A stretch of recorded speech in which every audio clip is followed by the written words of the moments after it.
This is the 18th season of Bass Talk Live.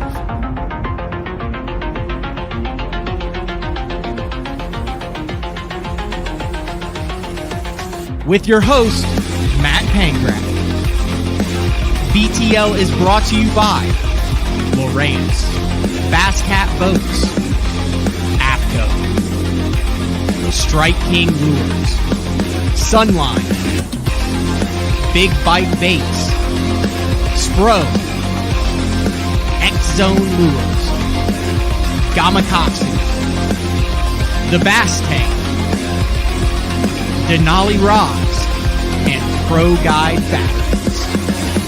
PTL, coming at you! Good morning and welcome to another exciting edition of BTL Bass Talk Live, where we are going to talk about bass fishing. And it's been a minute, but we have the man, the myth and the legend, Bradley Hallman, back in studio for a Wednesday show. What's up, Brad? What is up, Panger? What is up? Not much. It's been a minute. When I say Panger, does it sound like real hillbilly? Because it kind of feels that way. When it comes No, off that's what my all tongue. that's what all the northern guys called me back in the hockey days. So in Indiana, it still sounded like, "Hey, Yeah. Panger, come over here." Michigan, Canada, everywhere. You just take like your last name and then add it. You either chop it in half and add a ER, or take your last name and if it's short, add a Y. Like yours wouldn't really work. No. Or sometimes an SY. So like Pangrack, and then they chop it off and add an ER. So like Panger. So like if your last name was Smith, it'd be like Smitty. Mine would be like Holler. Yeah, Chopped in half it might ER. be Halsey. But Hallman has a good ring to it. I don't know. the I like MAN at the end. Panger. I catch myself. I think that's all I call you anymore. Yeah, I go All right. by. All right, as long as you're good with it. No, I'm good with it. Are you Brad or Bradley? That seems intermittent. You know, fishing wise, it's always been Bradley. So people that call me Brad, like you and Mark do, have known me for a long time. Pre-Elite Series days, before 206. Really? 2006, yeah. We're like the only It's like all the boys that I used to work with at H&H, it was all Brad there. So that was how I used to be able to distinguish on the phone call I would get where the On who it conversation was headed, whether they called me Bradley or Brad. As I travel around and we fish the opens and meet people who listen to BTL and all that, and I'm sure you do this too. I finally understood over the last couple of years why like Casey Ashley and Terry Scroggins and stuff call everybody like son or hammer. Everybody was hammered. Yeah, because you don't have to remember names that way. That's seriously, that's the only reason they do it. I'm pretty sure, like to this day, if you ask Terry Scroggins, you're like, "Who's that?" and he points to me, he'd be like, "Oh, that's old Hammer. Hammer, what's up, Hammer?" Evers is bad about that. But if too. they're like, "I'll give you $100 to say what his full name is," he'd be like, "Ah, you got me there, Hammer." Yeah, Evers was always he's always calling everybody Hammer as well. But Yeah. I'm pretty sure Edwin knows people's names, but he just calls them all Hammer. But I think What's that's up, the Hammer? mechanism they use. I don't know. I got really bad on that dude word for a long time. It kind of drove me crazy. I don't know if I got it from Creed or where, but like everything was dude this and dude that, and like I'm not from California. Why do I keep saying that? The one that gets me now is "Let's go." I The know, and I Tom don't- Brady thing. and the kids, man, like Let's the college go. kids and Oh, stuff. yeah, you everything, can't- they say it everything is over and let's over go. and over. I know it. I'm like, where are we going? Yeah, I'm here already. Where do you want to go? You just did something awesome. Why do you want to go? yeah. I don't know. I don't care if the let's go one. I hope I don't ever start saying that. I'll probably in the next month it'll be in like every YouTube video I make. I don't know. I just got some, like the worst one in fishing that always gets me. And I understand, like listen, you've seen some of my celebrations and things like that. Where Right. I tend to just like go guttural scream for a split second. Like I don't really like have catchphrases or anything. But the that's what I'm talking about. Yeah. That always get. But dude, dude. Dude. It's universal across the board. Yeah. That's what I'm talking about. Every fish catch that's been made on TV, any big fish catch over the last 20 years, it's been said 90% of the time. The guy catches the fish and he's like, "That's what I'm talking about." No, you weren't. You weren't talking about that. You're talking about how it was time to make a move. Yeah. Yeah. Very rarely is someone like, I would like to discuss a 4.5 pounder on a Texas rig. This 4.5 pounder that I'm about to catch is going to be on the right side of the log. Whack. That's what I'm talking about. Now that is appropriate. That is an appropriate response for it. But no, you weren't talking. You were talking about the eagle up in the tree and how you wish you'd have more weight. And yeah, that's what you were wishing for when you caught that fish. Yeah. It's real interesting. I have gone back and, I'm kind of a historian. I wouldn't say historian. Well, Van Dam's the one that started the Game Changer. Yeah. Game Changer. And that was him on TVA systems with a big fish. I think some of the guys had well thought out what they were going to say when they caught him. No, I agree. This is where I'm going with this. Okay. Brad. Sorry. Lee. Interrupt you. No, you weren't interrupting me. So I talk about the Lindollar YouTube channel. Have you ever gone down that wormhole? Have not. It's every Bassmaster and FLW show from like the late 80s on, and then all the classics from the first classic on up. That's why I haven't gone down that wormhole, because I will never come out if I do. But there is that stretch of like 05, 06, 07, when ESPN bought Bass. Mm-hmm. And they were looking for excitement. They were looking for the characters. And you're talking Skeet Reese, the same 6 guys. Gerald Swindle, Mike Iaconelli, Marty Stone. I'm probably leaving a couple guys out there. Anyway, you go back and you can tell.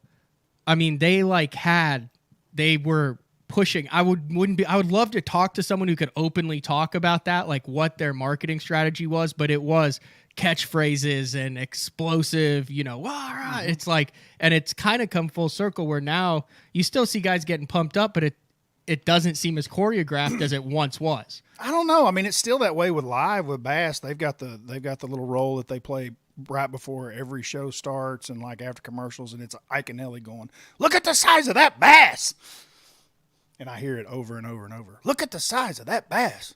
It's like it's very choreographed. Yeah, I don't know. I think I've probably said that too on a couple of big ones. I've said, "Oh my God, it's a bass." Yeah, when it jumps, because I'm thinking it's so big, it's something else. Now, obviously, the other is the get you some of that.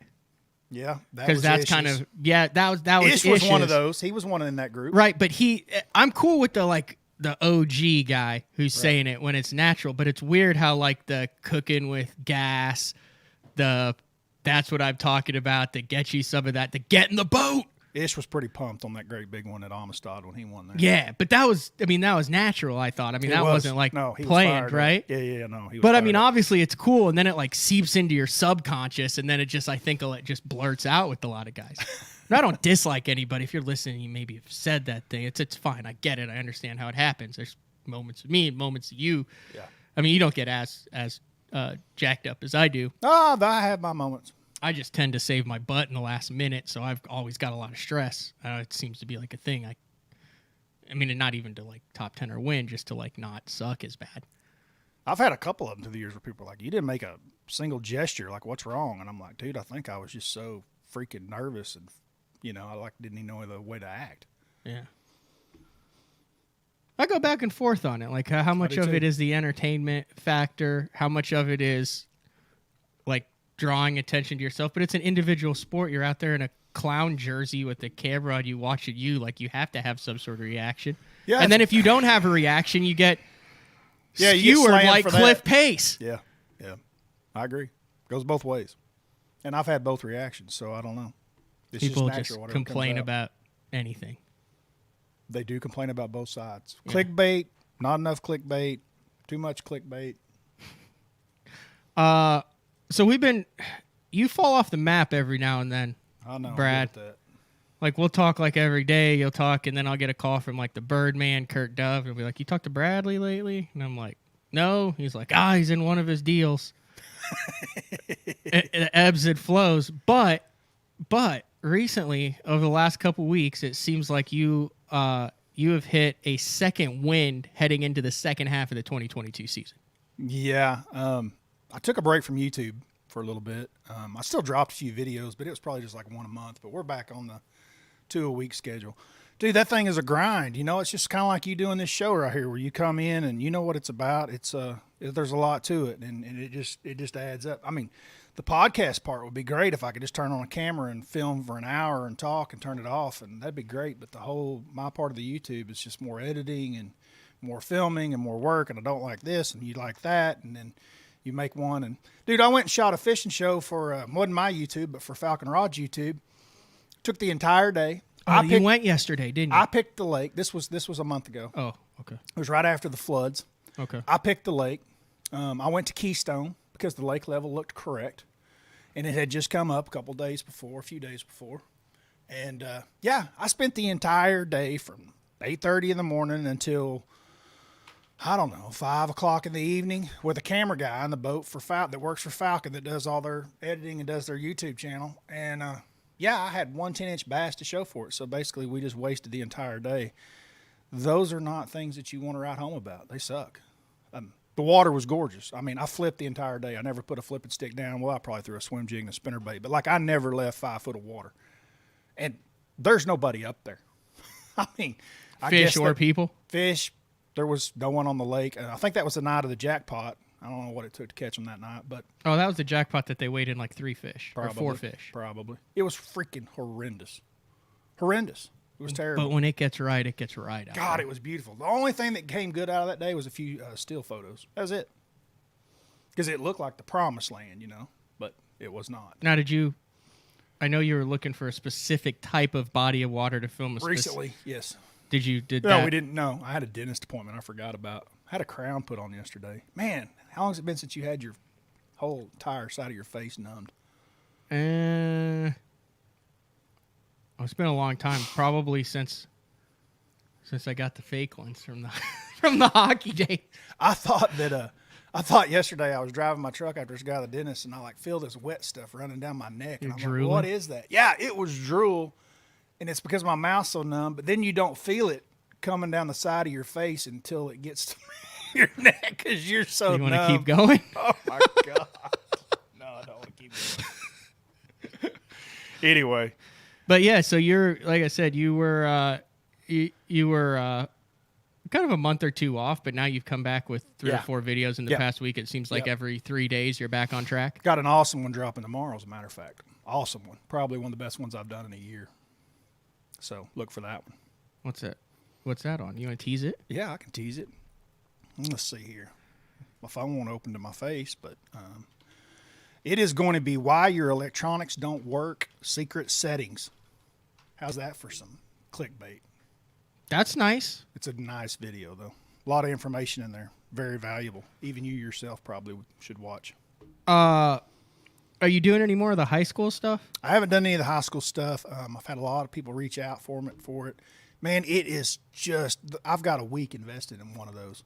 It takes a full day of filming, and I'm running 3 or 4 cameras, and it is another 3 or 4 days of editing to get that thing done.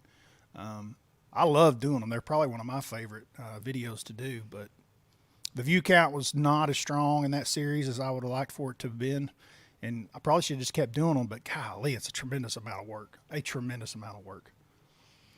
I believe, the high school world, MLF loves a long title in their events. The high school fishing world finals and national championship. 13th. It's at Pickwick. I think there's like 495 kids or something in it.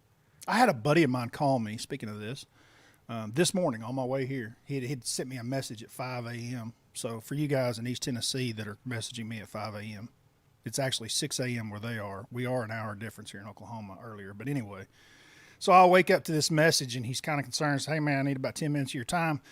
His son's going to go fish a regional over in Lake Hartwell coming up here soon. And he's like, dude, my boy's hearing stuff about these kids. And he said, are they buying waypoints? And I'm like, what are you talking about? And he's like, we're hearing about these kids buying waypoints. And I'm like, yeah, man, high school fishing is somewhat some of the dirtiest stuff out there at times. For a small segment of the people. I hate to group everyone into that because I don't know if I have a major issue with the way this high school thing has. What I told him was exploded. My advice on the matter is that, he's getting into fishing. all you can do is teach him the best ethics that you know. Golden rule stands: do unto others as you'd want done to you. And most of the rumors that fly around, 90% of it is untrue. Mm-hmm. And, you know, it's just people talking, and he's going to listen to that for the rest of his fishing career, whether he fishes locally, nationally, regionally. There's always going to be smoke blowing around. It's just like other things in fishing that you have no control over. Do not waste time focusing on them. That was the best advice I could give you, man. Yeah, that's good. Best advice I could give him. I mean, I kind of owe my career in the industry to a youth program through Bass, right? Yep. The Casting Kids program. Yep. But I've kind of dove into this whole high school thing, and its success, I think, is also its greatest weakness, is the number of boats and trying to get these kids on the water. Right. There's over 400 boats on the water fishing in this World Championship on Pickwick. It's the end of June. Pickwick is big, but it's not. At least it's Pickwick. Yeah, but 400 boats, that's 800 anglers. You're talking about, I mean, I talk to guys, you know, there's 200 to 300 boat tournaments on certain lakes. It seems like every weekend. Like, I don't know how you learn as an angler when there's 400 other boats on the water as far as decision making, and how much, like I said, I know this is a slippery slope. I'm all about youth fishing.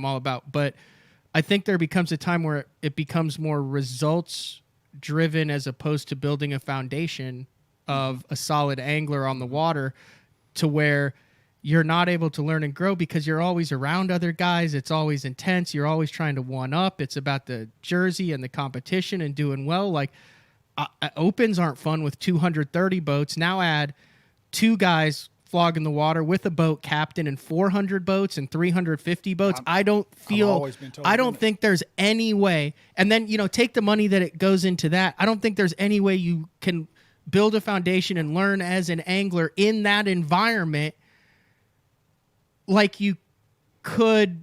And it creates bad habits too. Yeah. Because when you put 400 boats out there, they're forced to fish right, boat rail to boat rail on offshore stuff on Pickwick. They're forced. Now, and then I think Pickwick, there's probably enough in Pickwick that you can scatter out a little bit. But dude, we see it on lakes much smaller. Why can they not cap these things? Why can you not do 100? But like, why can you not do that? And then the kids still get to fish, but they're fishing in smaller qualifiers and stuff. I don't know. Like, why do you have to put 350, 400 boats on one? It doesn't matter if the goal is to make these kids better anglers, teach them as anglers, grow them up, build them through the process. Why you got to put them all on the same one and call it, you know what I mean? Yeah. Have all these titles. Yeah. Why not break it down to where they can actually run a pattern, figure out like a little secondary point deal or something, and then go boom, boom, boom, boom, boom, and be able to do it instead of having boats on everything? It's tough to run a pattern with 400 boats on the lake. Tough. Because it doesn't matter what it is when you're that age, right?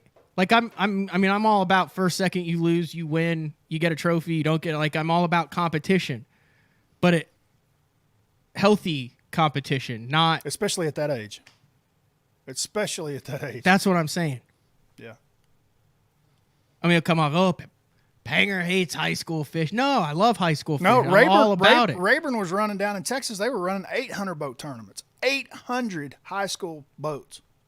2 kids in a boat and a captain. It's so counterproductive, in my opinion. I totally agree. Like, I look at the young guys who have come up, and yeah, we've had some, Bradley Roy, perfect example, gets his first win, came up world junior champ. We've seen guys who've come up and done it. And college is a little bit different. You know, you got the guys doing everything on their own, but you're like in your formative learning years on that. And to have room to move around and explore, not have that pressure, and become a good angler instead of being results driven and forced into a box because of how many other boats are on the water, I think you're doing a disservice in some instances to those kids. I agree. There's more to it than that too with some of the high school stuff. It's a show all on itself. It really is. I don't know. Did I sound too rough on that? No. I'm pretty passionate about that. 400 boats is a lot of boats. 800 boats is a lot of boats. No, Clinton, I've not morphed into Mark. All right, we're going to take our first break of the show. And when we come back, Jonny Schultz from Fish the Moment will come on. Had a really good, we had a 2-hour discussion with Johnny. He was on the show earlier this year. Wow. You want to talk about youth tournaments and growing up in it and doing it? Johnny was probably one of the OGs. Yeah, he was. I mean, OGs. Yeah, for sure. We talked about all that before we went after rehash it, but, had a boat deal when he was 8, had newspaper articles writing about him, but the infrastructure didn't exist at that time to where there were 800 other kids wearing jerseys with the patches on it saying, no, I get the deal. I need to get the deal. Like, he was a kind of a one of a kind, and he got to spend a lot of time on the water in tournaments, and now he spends a lot of time in the water, not in tournaments. And I think there's some differing philosophies between what Johnny does and what I would say you and me as hardcore tournament anglers do, right? As opposed to catching fish and opposed to tournament theory. We'll get into all that when we come back, though. It's not as different as you think it is. I've had some pretty detailed I think conversations with John. I'm telling you, wait till we get there. You'll see. He's got some pretty cool ideas. I know he does. I'll bring some stuff up that I know he does, but I'm still a big believer in that fishing pressure moves fish and changes patterns. Some of the stuff I'm talking about he's doing, it wouldn't matter. All right, we'll get into that when we come back. It's Bradley Hallman in studio June 22nd. It's a Wednesday, back with Jonny Schultz from Fish the Moment right after this. Your key to better fishing this season is Elite FS, now available at a new lower price. Get Elite FS9 today for $9.99, and we'll throw in a C-Map reveal chart, our premium mapping solution, for free. Elite FS works with all state-of-the-art Lowrance sonar, from chirp, side scan, and down scan imaging with fish reveal to high-resolution active target live sonar. Elite FS9 and C-Map reveal. Offer ends August 31st. The new Puma STS has been redesigned from the ground up. With the angler, design, function, and performance in mind, nothing on this new offering was compromised, and the only thing carried over from the previous version is the name. Based on the Soft Touch series hull that started with the flagship Jaguar, this new model is nimble and performs incredibly well at all speeds with either a 250 or 300 horsepower engine. Featuring a new 96-inch wide-body footprint, this hull measures out at 20 foot 7 inches in length. Industry-leading design coupled with tournament-winning performance. The Puma STS from Basscat. Feel the rush.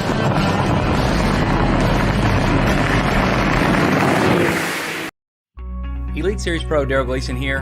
My Pro Guide batteries keep me going on those long tournament days and long practice days. Always plenty of juice, never fail. The best part about Pro Guide batteries, it's the people behind the company. They have over 40 years experience in the battery business, keeping all of us fishermen out on the water longer, catching more fish. Check them out at ProGuideBatteries.com. What's up, Bass Talk Live fans? Brandon Polnick here. And ever since I won a couple Bassmaster Elite Series events on X-Zone Lures, I've been getting a bunch of questions of what makes them so special and different. And really, the truth is, it's in the details. The little details, things like no cheap fillers in their plastic. That gives you more lifelike action, more realistic and vibrant colors. But don't just take my word for it. Go to www.xzonelures.com and check them out for yourself. We're just about ready to go, ladies and gentlemen. Get in order. Once again, Drew Cook is in the driver's seat. When you're catching fish for a living, you can't let a little cold, rain, heat, humidity, or anything else get in the way of a payday. I wear APCO. Any fish, any water. The KVD 100 Jerkbait. 15 different colors. A perfect combination of roll, wiggle, and flash. Increased castability. 3D eyes. Premium black nickel hooks. KVD. Tie one on. Striking lures. We're back, BTL. On a Wednesday. Don't walk in front of the camera. We're live now. What do you want to get a drink? I was. Yeah. Here, you can have my. I haven't sipped on that yet. I got some ice. I got a Red Bull. Here, take the. You were nice enough to get Chick-fil-A. You Oh, got you're to good. no. You're Let good. the whistle with that. You have to have a. You have to can't have a dry mouth while you're doing a podcast show, Brad. Yeah, that's what I was headed for. I honestly thought I was watching commercials roll, and I was like, I got 2 more. You were, commercials. but you waited for the 6 commercials to go past until the last second. It's fine. Like I said, it's been a while. It's not that big a deal. I got intrigued by these sitting over here. Oh, yeah. I was like, Jeffries did a lot of... I hadn't seen these, and I was like, where did these come from? Jeffries did a lot of spring cleaning, and he has like a memorabilia room. Obviously, what we have on the wall behind, if you're watching on YouTube, all sorts of signed stuff, and then he's got 3 or 4 things that he just put here that's like, hey, these need to go up in the studio. 2 of which are JMFW, James Watson's. So can I make fun of him a little bit? So I was like, how did he get these? He's like, James sent them to him, and that's very thoughtful of James. And I get it. He's even autographed this one. He is the best self-promoter. What does it say, like 2 that Mark? I know. Yeah, 2 Mark and the Bass Zone. He's like on top of it. But everywhere you go when you're around Watson, whether it's in his house, he's got a million pictures of himself. And so I'm always teasing him about them. So I had to grab those and bring them up here. I had that back in the day. I never occurred to me, but in my house, apartment, wherever I was living, right? I have a very small family, very small friend group, but it was fish pictures. Like you walk into the guest bedroom that I turned into a taco. Everything is fish pic. Well, it's me, right? So it's like 8x10s, 5x7, like all of super nicely collages of fish, right? So I'm like, oh, this will be like a big largemouth collage. This will be my best non-bass pictures. But I don't think about it, right? So over a year or 2, you end up with 50, 60 pictures. Well, if you don't fish, you walk in and you're like, man, this guy has an entire room of nothing but pictures of himself. And I explained to some people, I was like, no, I mean, I don't think it's egotistical. It's a fish. Like I'm highlighting the fish. Like I've always been but if you don't fish, no, it's a pictures of you, like large collages of just you with no one else by yourself. That's how James's whole house is. I'm just saying. It makes total sense until you're out of that world, and then it doesn't. I just like giving him a hard time about it. I just saw him, and it made me think of it because I'm always teasing him about how he self-promotes so well. Yeah. Well, I mean, you've got, 4 kids and a wife and a family. So, I mean, you have all sorts of different dogs, pet, everything. That's true. That's true. I know. I got me and fish. All right, let's go to Jonny Schultz. I was just looking at the background. It would have been awesome if Jonny, instead of having that's got to be. That's not actually hand painted of me, at the shore as a kid. So, I actually commission artwork. I go one step further. You sit there in the casting pose and commission someone to paint you live painting like back in the Roman days. Oh yeah. We take it to the next level here at the Schultz household. You know what you need in your office, Brad? You need a bust of yourself. A golden bust. Like you've got all that with your trophies and stuff, but they're just, like the head, like the Caesar heads that they used to have. There needs to be like a tournament trail where that's the trophy for the winner. How many more people would go if you could get a golden bust of yourself as opposed to the classic trophy, the Elite Series trophy is a golden bust of you? I mean, dude, that would be epic. Watson would be in every one. What? That would be phenomenal. I have totally. If we ever bring back fish and chips, that's going to be the trophy. Jonny Schultz from Fish the Moment. Like I said, if you haven't gone back and listened to the first BTL episode that we did, one of the most educational, informative. I think we talked for an hour and a half, and I went, "Holy cow, we need to take a commercial break." And hopefully, you didn't have anything planned because it's been 2 hours. But welcome back to the show. Again here, Matt. Yeah, welcome back to the show. Right off the hopper, I want to get your thoughts because you were, I would say, the first wave of what I would call kids that took tournament fishing incredibly seriously. What was it like back when you were 8, 9, 10 years old? Because you were like the only guy that age that was approaching or talking or working with any of these companies, right? Like there weren't 3,000 Jonny Schultz out there. Yeah, I was actually the first person, if you talk to people who were at the Bassmaster Classic and stuff back in like 2003, I was the first person who had like an actual jersey. These are the patch jerseys with like the embroidered Triton patch. And Earl Bentz gave me a shirt from the Triton van at the Bassmaster Classic. And I went up the next year and started talking on the Mercury hog tank, the big tank with the fish. And it was just novelty. I think it was just great promotion by Earl, because literally he just put this little kid in this extra small jersey that went down to my ankles still, and I would get up there and talk, and people loved it. And then after that, all the pros had their kids in jerseys. Everybody started having jerseys, and then it went to sublimation. And if you look at the Gemini, that was the original sublimated jerseys.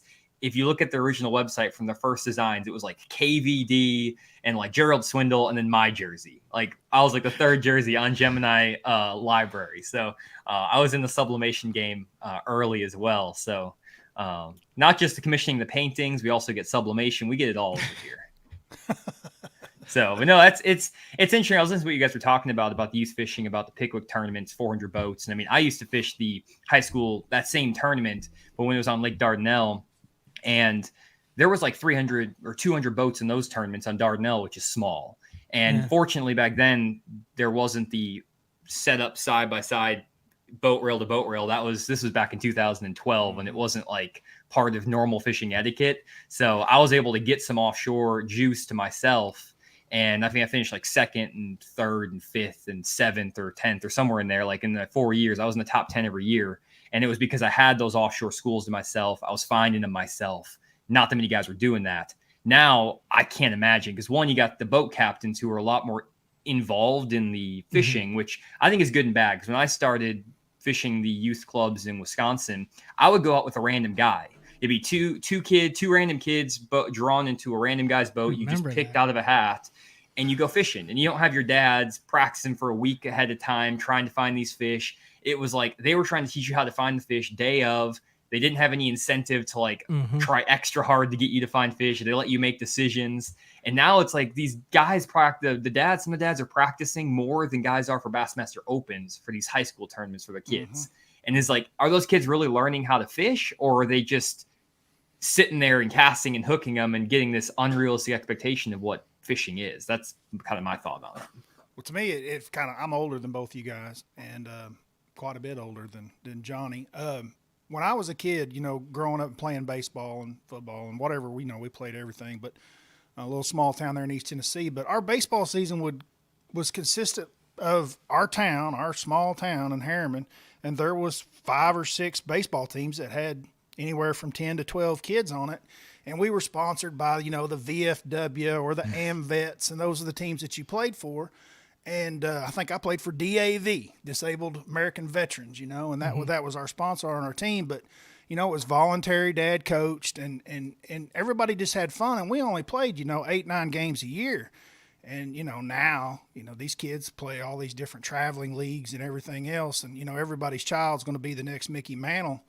And I get it. I mean, somewhat, I understand. I have 4 children that are involved in athletics and different things as well. But, man, at what point is it overkill? And it's carried into bass fishing. That's what we've seen. It's the same thing. And the bad thing with bass fishing is, at least with baseball and some of these other games, there's a lot of rules that are followed, and have been followed for years.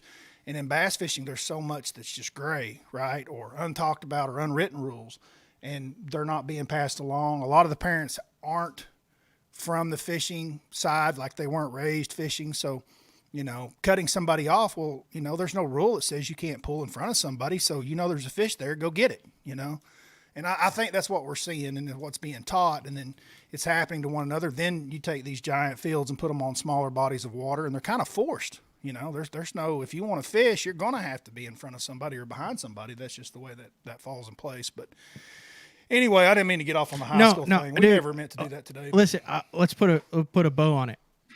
I think they're a victim of their own success. And just like it is in any other sport or anything, you can look at a couple examples, and it's very easy to apply it to the entire field, which is 100% not the case. Like, I know of high school kids that are dedicated to their craft, that are doing their own homework, Right. that are watching the videos on Fish the Moment and listening to BTL and listening and watching your YouTube videos and formulating their own game plan. Like I said, it's a couple. What I think is 100% needed, though, is a reconstruction of how the system works. It's great when it was getting going, just like the college stuff. When I started, 40 boats in the national championship. You know, you send a team, you fish a tournament, you're in. But it evolves and changes as the team does. I think it's now that there's obviously way too many boats on certain bodies of water, and it's not anybody's particular fault because they're a victim of their own success. Restructure that.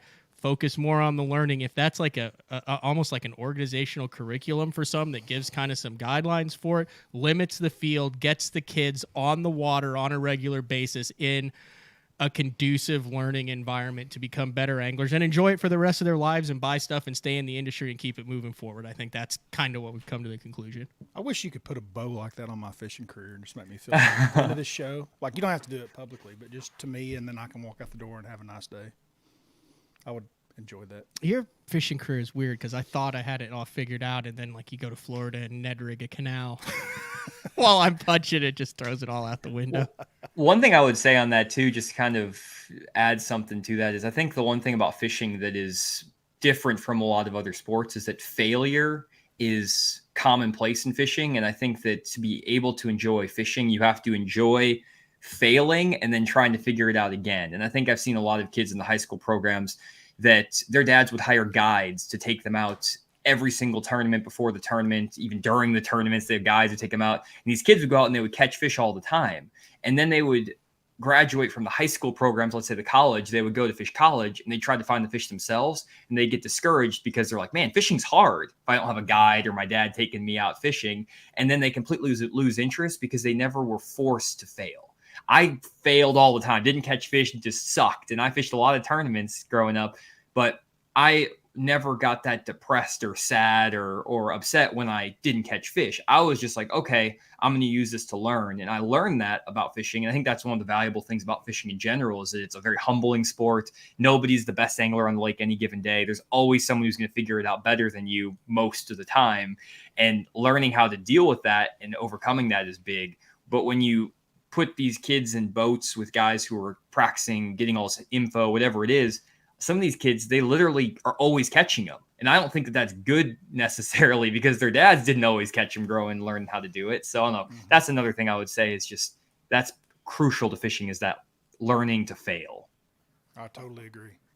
Totally agree. I'm really good at that. Really. We all are. We all are. I wanted to get into a discussion that we had a little bit off air, Johnny, and I mentioned it to Brad, and he's like, hey, heck yeah, bring it on. and that is practice. You know, we talked about the practice and the multiple days of that, and we are into the time of the season where, you know, the fish are not moving every day. You get a stable weather pattern, and for the most part, you know, they're there for a while. Would you agree on that, Brad? Yeah, absolutely. Yeah. So you run into the situation of, do you look for them, or do you fish, or do you keep beating on the school of fish that you're on? And this is if you're not on the water 3, 4, 5 days a week and you only get 1 or 2 days to go out and enjoy it. And I thought that was interesting. Do you spend your time trying to learn and find new stuff, or do you go out and fish? And how do you manage that when you have limited time? I think that, you know, like what we're talking about here, homework that can be done, and I'm not talking about calling local guides, but that's one of the big things that I do, is spend a tremendous amount of time on Google Earth. And then depending on the fishery, some fisheries, let's say it's Watts Bar Lake, where we just had a couple events there, nothing had been there in the last 20 years. So there's not much information out there on the internet or on YouTube, and that makes it very difficult. But then there are other lakes like Hartwell, where there's a million different shows you could watch the rest of your life. And so you can really spend time, whether you're working in an office job that's keeping you from going, or you can lay in bed at night and do it and miss a little sleep for a couple of weeks, working up to that event to really kind of get yourself mentally prepared to where you almost feel like you've been there. And I think that's what a lot of guys do, is they spend a lot of time that way. But that's one way to cut down on, you know, your short time frame before you get there, because then it kind of allows you, look, I'm going to I'm going to focus on this section of the lake. I'm going to focus on this type of pattern for this seasonal pattern for this time of year. And so then you've really kind of, condensed it down before you even show up. Jonny, For sure. Go ahead, haven't Matt. you taken the impact? Haven't you taken a totally different path to where you're saying, I might fish for 20 minutes today, but I'm going to idle for 10 hours and it's going to be just as productive as if I caught them. Like, I remember you talking about that and I'm like, I could just never do that. Well, and that's the thing. That's one of the struggles I have with my teaching fishing for a living. I teach mainly offshore fishing and electronics instruction.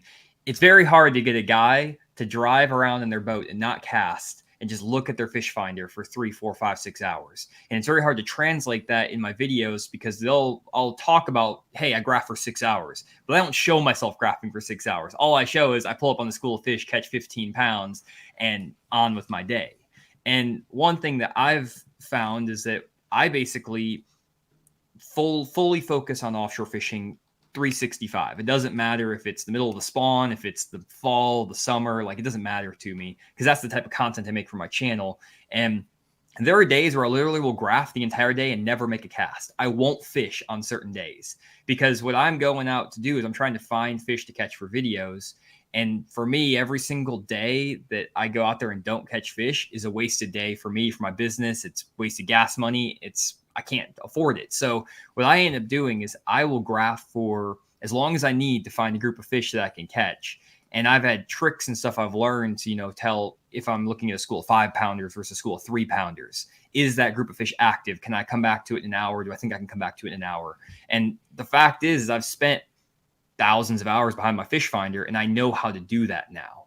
But it's something I've developed into the skill. So it's hard to tell people to go do that on a regular fishing day, or it's like, go graph for 6 hours, then fish for an hour and a half. That's not what most people would want to do.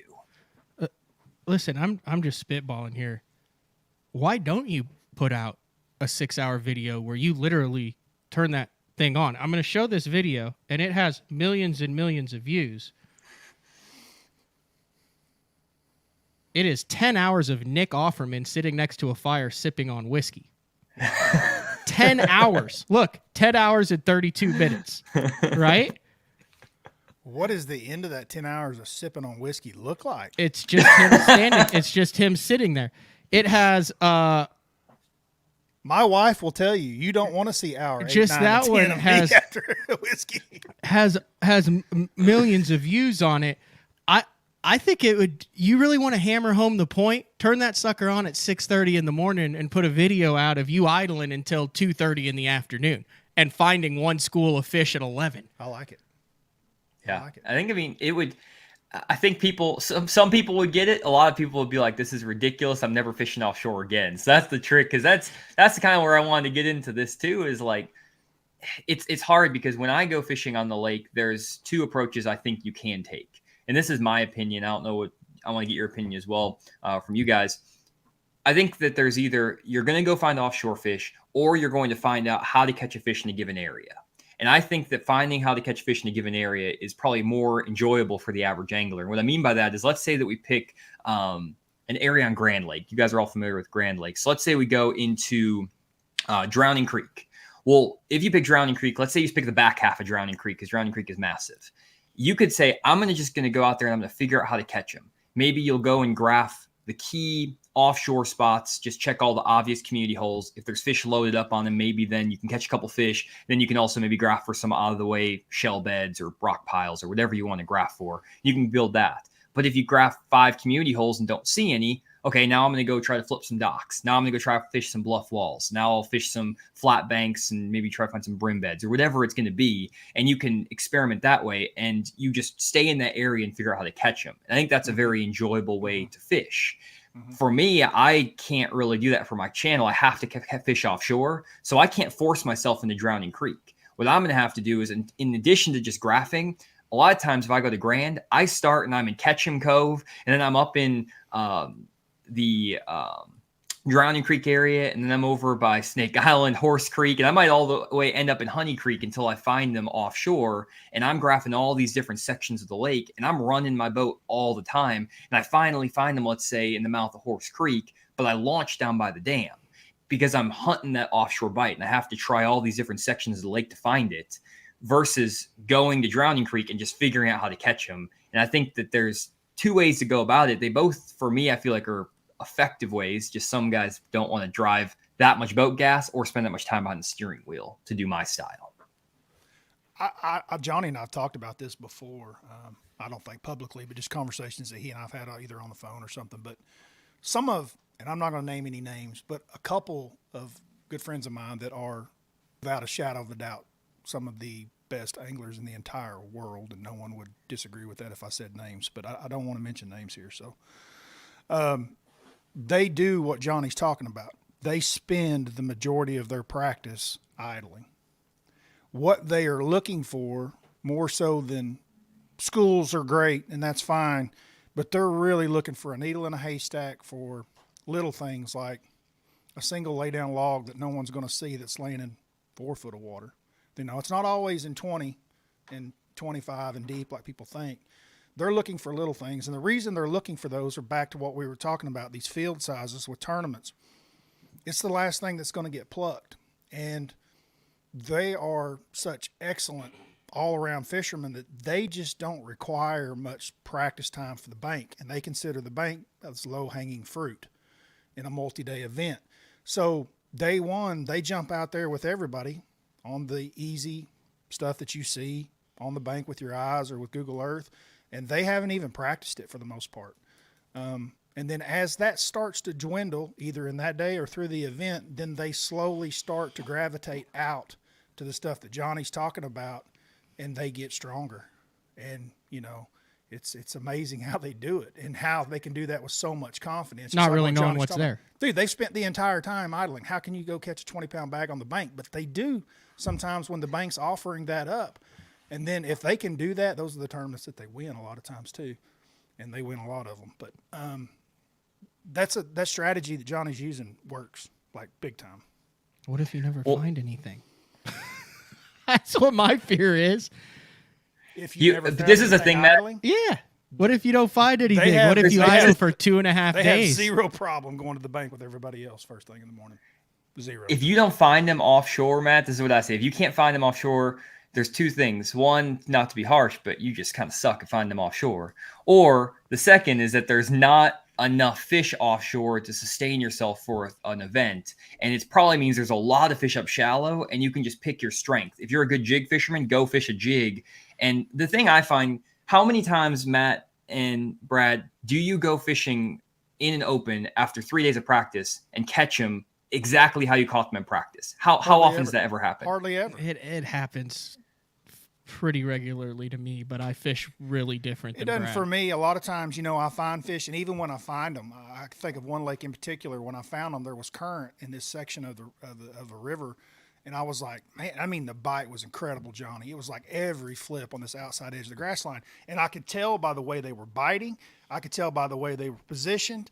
It was a current-driven deal, and I wasn't sure why the current was there. It was one of these natural lakes, and it didn't have a lock and dam system on it, and I couldn't figure out why the current was there. So I went there, obviously, in the tournament early, and guess what? No current, the grass wasn't leaning the same direction, and no bites. And that's very common for a lot of places that we fish, that something is driving that bite while you're there when you find it in practice, and it's not the same when you come back. It happens a lot. Well, you're a good enough angler, Brad, to identify that when you get to the lake. And the nice thing is with the way I fish, and I don't fish tournaments, guys. I'm not, people who are listening, I don't fish tournaments, I don't fish open. So this is all based on what I do with my single day of fishing.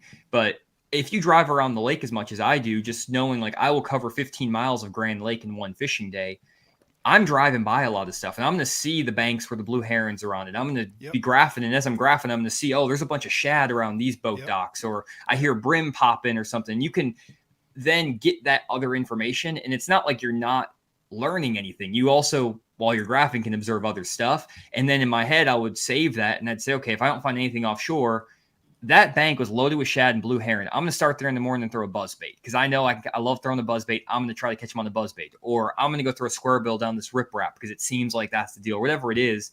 And you use your instinct. And that's why I like my channel name Fish the Moment, is you go off your instincts. And I think a lot of the best tournament anglers out there, from at least my opinion, they figure out their winning pattern during the tournament. 100%. They don't figure out their pattern in practice. And so if you spend all your time idling and graphing, you're gaining more information than the rest of your competition. And the more information you can get, both what's offshore, but also what's not offshore, and also what stuff is happening up shallow if you're subservient, and you drive the entire lake, I feel like if you're good enough at just improvising and just going, you actually have an advantage over your competition because you have more info than everyone else on the lake. And Johnny, it does another big thing too.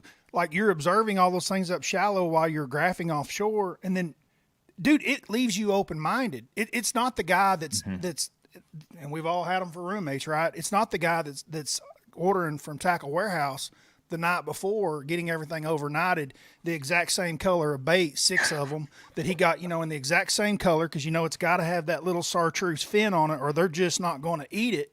That guy, that doesn't cross your mind whenever you're doing what you're talking about, because it leaves you open-minded, and staying open-minded in a tournament is everything. Like you're saying, that is how you win tournaments. You figure out the pattern. You get more dialed in as the days go by. I'll tell you this too, Matt. I want to throw this at you because I don't think a lot of guys graph enough to know this, and I don't capitalize on this enough because I don't go back the next day. I hardly ever return to the same lake in a month or two span. Like I will go to Grand Lake, then I'll go to 10 Killer, and then I'll go down south. I don't fish the same lakes a lot because I like to have that open mind. I don't like to fish the same stuff all the time. But there's so many days where I'm graphing offshore, and I will graph over a bank, and I will see, and I can tell I'm a fish finder with down imaging, 2D sonar, sometimes even side imaging. I can tell how big the fish are. So I can tell you when I graph over a spot, am I looking at the school of 5-pound bass, 2-pound crappie, 6-pound, 7-pound bass, or is it 2-pounders? I can tell just because I've had enough experience with it. I can tell you exactly what size those fish are. And a lot of times you can see them suspended out in front of certain banks or certain areas. And I can tell you, like, hey, these fish are not related to a brush pile or rock pile offshore, but they're suspended out here, and it's bluebird skies, no wind. If we get some wind, if we get some current, if we get some conditions, those fish might push right up against those docks, up underneath the docks, or if we have a warming trend, maybe they'll slide underneath the boat slips. And that's just one example. But if you figure out where the fish are and know this pocket, this cove has a good population of better quality fish, it doesn't matter if you catch them offshore or shallow then for the tournament. The problem I have is I've never really taken the time to go fish for 4 or 5 days, see how those fish move. And that's something that's like one of the things I wish I had the time to do is I find so many big fish just out roaming randomly. And I'm like, I wish I could follow them and figure out where they go over like a 4 or 5 day period. So Johnny and I started talking, a couple years ago? Does that sound about right, Johnny? We were on one night together, I think on his channel, one of his channels or something. But anyway, one of the things that came up, because like Johnny said, he's not a tournament fisherman. He got talking about some electronic stuff, dude, that was, as long as I've been fishing, right, and all the circles I've run in, these are not conversations that you hear from normal people. And I was like, this dude knows his stuff big time. So let's go back to a limited practice, and I'll set you up at exactly what I'm talking about while I'm telling you Johnny's system works. Let's go to Table Rock, the OBT meeting. So group of organization of guys that market a lot of companies that we work with. Every year we go up, the last couple of years, and we've gone to Table Rock. They have business meetings on Monday and Tuesday. I think that's right, somewhere in there. You get 1 day of practice, and then we fish a 2-day tournament. And we got Jeremy Lawyer. And it's serious. Mike McClellan, Justin McClellan, Pete Wieners. Some of the very best, Pete Wieners, some of the very best guys there are on any of those arcs, especially Table Rock. And then Panger and I are coming up Michael there from Neal. Oklahoma. Can't forget Michael Neal. I got to say, when I interrupt you, So anyway, we got our backs against the wall to start off, right? So we get up there, and then to put on top of all that, it's usually in December. So the fish are deep. They're not shallow, so there's no running around the bank. And we've got 1 day of practice on this, okay? And these fish are generally always suspended in the middle of those creek channels and those ditches. Now, Johnny, I'm hoping you'll remember some of this conversation. Yeah, I do. You were talking about, and you can go off on this and explain a little bit of this, but the listeners will instantly clue in to what I clued into was how sharp you were and how much you were getting this. You were talking about a way to set up your electronics that he can idle these massive coves in Table Rock that are just loaded with timber that completely freak out your graph. He's doing this off the big motor, and he can isolate the fish in the trees and the size of those suckers. So he literally can idle through an entire cove and waypoint. That's a big one. That's a big one, and turn around and come back and be able to. Go ahead, Johnny. Explain to him what you were talking about. Yeah.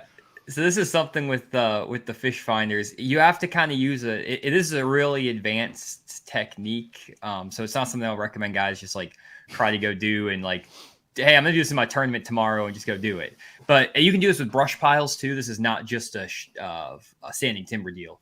But if you have big enough fish in your lake, so let's say on Table Rock you're dealing with 4 and 5 pound bass, those trees that are in the water are pretty old. And what happens is that because they're older, they aren't as solid and as hard as they normally are. And with a fish finder with the sonar, all it's doing is pinging the returns for the hard objects in the water. It's not doing anything crazy.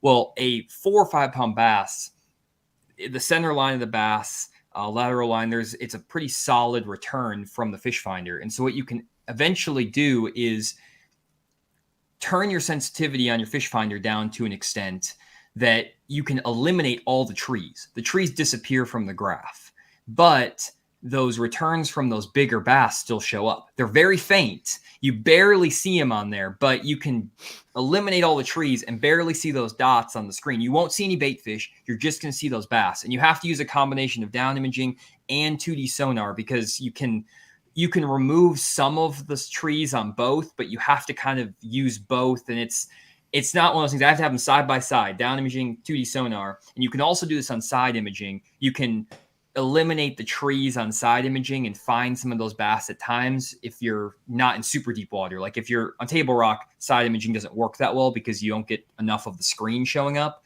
because the water column takes up too much of the screen. But if you're on, like, let's say Lake Fork, I could go through idle a flat on Lake Fork and use side imaging and wipe away all the trees and find the schools of fish in the trees on Fork.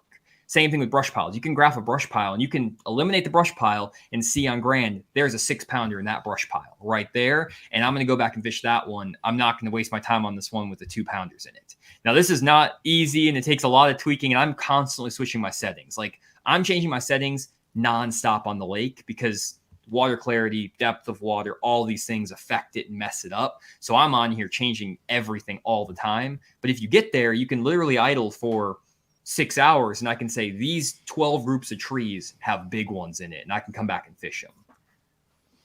So back to our 1 day of practice at OBT, if you could do nothing but Cow Creek and what are all the big, you know what I'm talking about, all the big ones, you would have time to do all of that.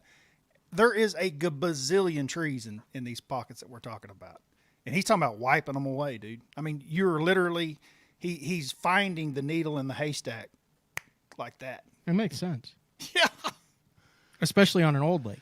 Yeah, and he was telling me, one of those trees, like he's talking about a set of trees, he said you won't just find like one big one sitting by itself. There will be, like he just said, there will be 4, 5, 6 trees that have got a group of fish in them. Mm-hmm. Yep. Yeah, I did that on Table Rock this spring, and I mean, I was in Big Creek on Table Rock, and I was graphing. I did that, and it's nice now because I found the trees, and then I could sit there on live scope, and it was crazy because the way I was catching them, it was bluebird skies, no wind, terrible day to be fishing, and I found, like, I call them the magic trees. I found the magic tree, had big ones in it, and I would now have the live scope, and I can see those fish. And with live scope, it's even nicer because it's easier to differentiate the size of the fish on live scope because you can crank all those settings. So you can do the same thing on live scope, eliminate the trees and get the fish to pop. There's ways you can do that too. But basically, I figured out that you could then throw that jerkbait down there, and I was pausing my jerkbait for 25 to 35 seconds next to that tree. And I knew that they were right there in that one specific tree. And I saw them on live scope. I know there were big ones. And I just forced those fish into biting. And I caught like 3 fish. It's all I had time for that day because it took me a while to find them. But they were all, 3.5 to 5 pounders. And, it took me 4 hours to find that one tree. But then once you found it, with live scope now too, you can sit there and you can just make them bite. And it's pretty cool. I think that he's dead on. And I mean, he's talking about the same thing that some of the very best in the world right now in our industry are doing. I mean, electronics, if you want to improve in bass fishing right now in 2022 and has been for the last 5 years, electronics is the place to be because you're covering so much water faster. That's really what it boils down to. You can cover so much water faster. That's good stuff. But you got to know what you're looking at. You and I'll be out there chasing stripers and trees. Yeah, no, I mean, I get it. I get it. It 100%. Matt doesn't seem sold. No, it 100% makes sense. No, I'm thinking of Hartwell and Rayburn in the fall, and even like Thunderbird and stuff. But like, here's the devil's advocate on that, right? I know a creek that they're going to be in December on Table Rock. I know for the last 5 years there's been 3 to 7 pounders in there, and that there's always bait, and they've lived in there since the year the lake was filled up, and they're going to be in there next year and the next 5 years, and it gets pressure, but they're still in there. You know what I'm talking about. You see me. We always run into each other. So I wrote these down. This is all great what you guys are talking about, but I also know me and my personality. And when I do the best, I am evaluating risk and eliminating decisions. Those are 2 key things. Evaluating risk, eliminating decisions. Because I want to find something that I know is going to keep me in the game. And the more decisions that I have, the more I graph all over the lake and have stuff in down by the dam and up here and that, the more likely I am for those decisions to start rolling through my head. Now, here's what I'm learning through this show here. I'm probably taking the freak show bag out of play. What you always say, Brad, dude, you got to have the freak show gene. You got to have the ability to have the guts to freak show it. And I've never freak showed it. And I'm starting to learn why. Because all of my tournament decisions on the water are based on evaluating risk and eliminating decisions. And when you are fishing high percentage without many decisions, you're putting yourself in a box that prevents you from doing something that is out of the ordinary, extraordinary. But in that situation on Table Rock, I am evaluating my risk. My risk is low. I know those fish have been here. Historically, they're there. They're not going anywhere. There's a population of bait. There are trees. And then I'm eliminating decisions by not running to a creek 20 miles away or looking at any others. Man, I got 8 hours to figure out this creek. And if I know once I've evaluated my risk and I know this is a creek that has them, it always will have them, now I can spend my time learning. And you know how I fish that creek. I know every little, okay, there's trees here. This is where. And then it works out because I'm at peace. I'm not trying to figure out when I don't get a bite for an hour or two. I'm not running around. I'm not looking for fish that were there, the day before or anything. And I always have a solid finish. But have you? Here's the devil's advocate here on that one. too. Here's the devil's advocate on that too, Matt. That's great, I think, especially for a weekend guy who fishes the same lake every single weekend and wants to do well as a local.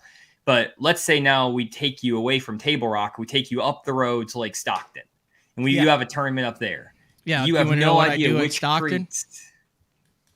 I'll go to the first major creek next to the dam.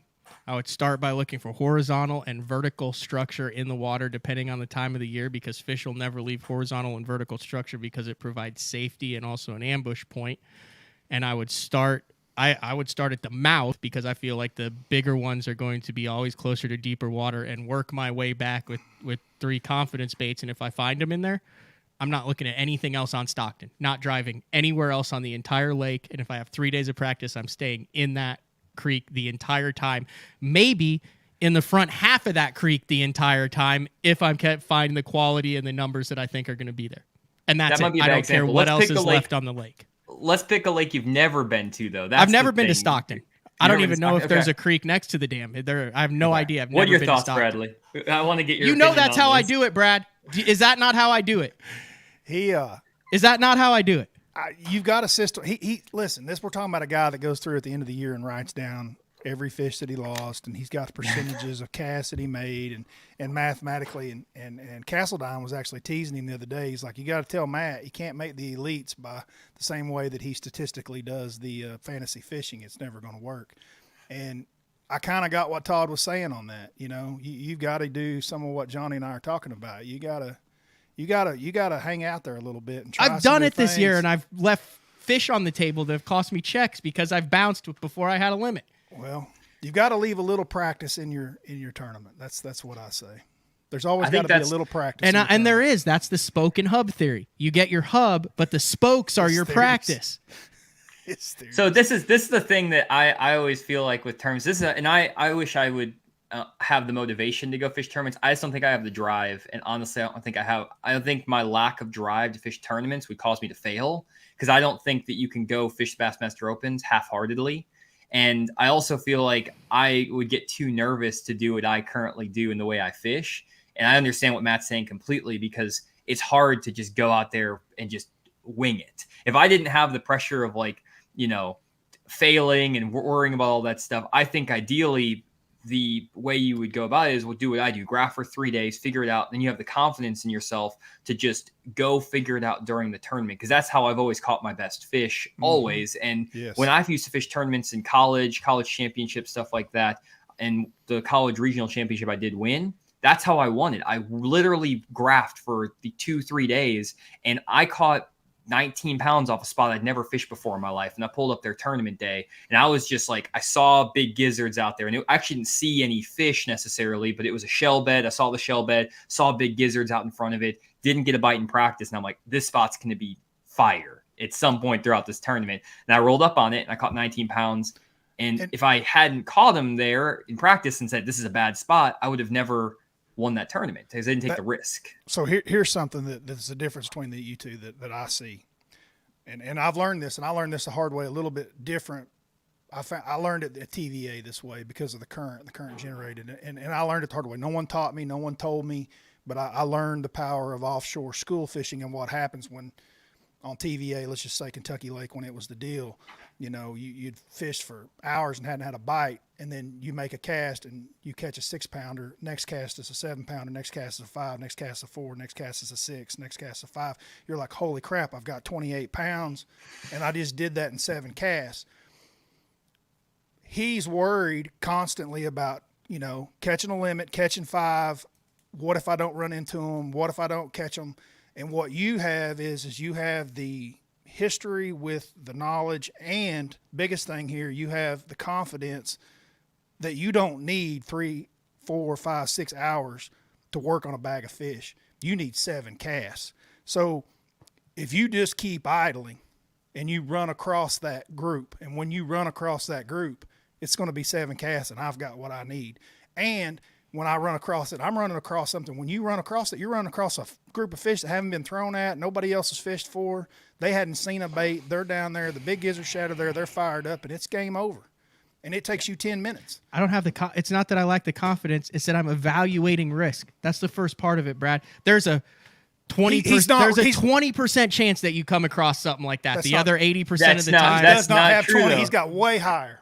He's doing it. I would say, Matt, I would say that when I go fishing, I catch a limit 90% of my fishing days when I fish offshore, and this is year round. 90% of the time I catch a limit of fish when I go fishing offshore. Like I do statistics too for the channel and stuff, so I'm literally catching a limit 90% of the time. Most of the time when I don't catch a limit, I'm still catching 3 or 4 good ones. I don't hardly ever zero.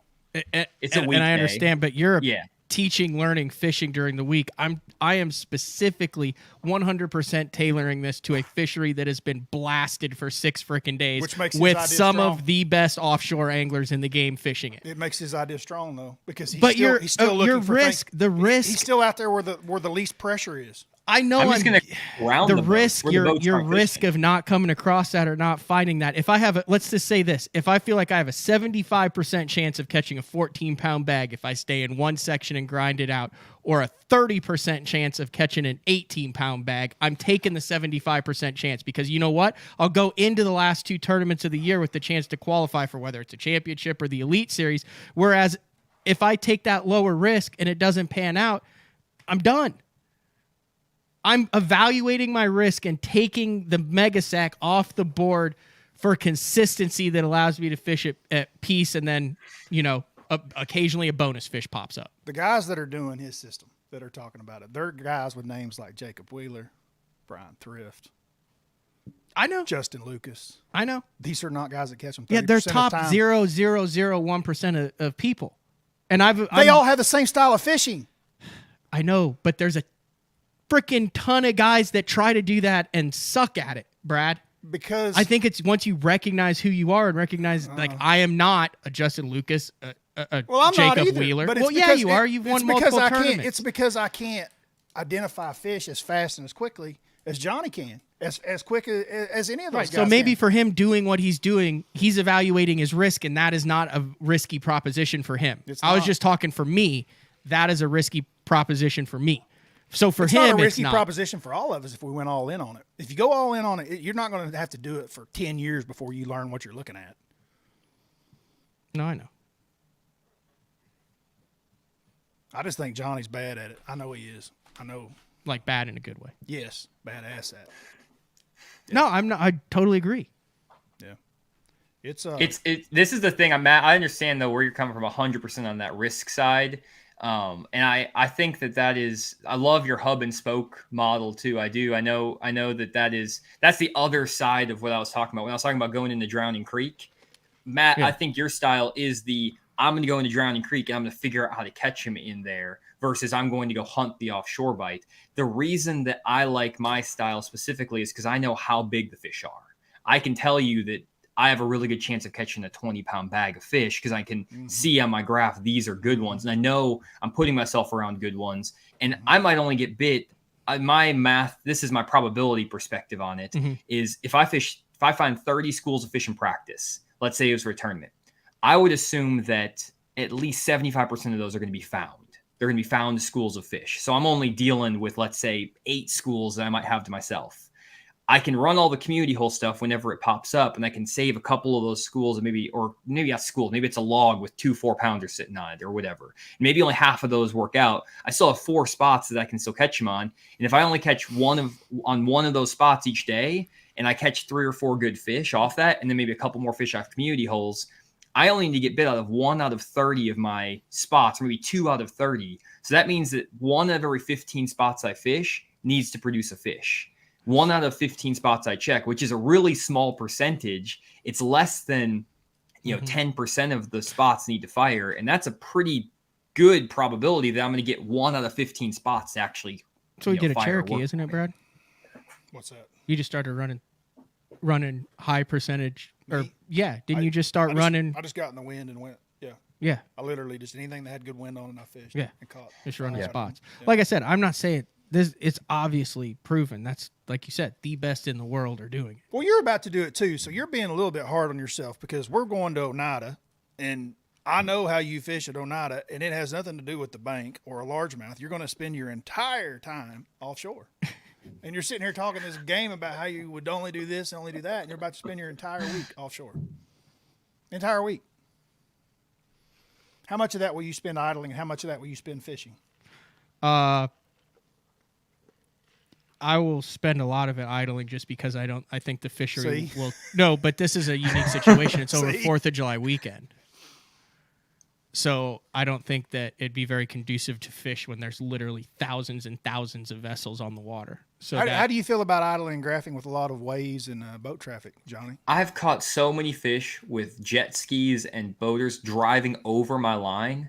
Last year I caught 3 5-pounders with pontoons running over my line, and the boat is on top of my line, and I hook a fish. So for me, it doesn't. But I don't think the fish care about pontoons. This is the one thing I will say. I just meant the idling aspect. You don't have any problems graphing. It doesn't create any interference, or your boat bouncing more.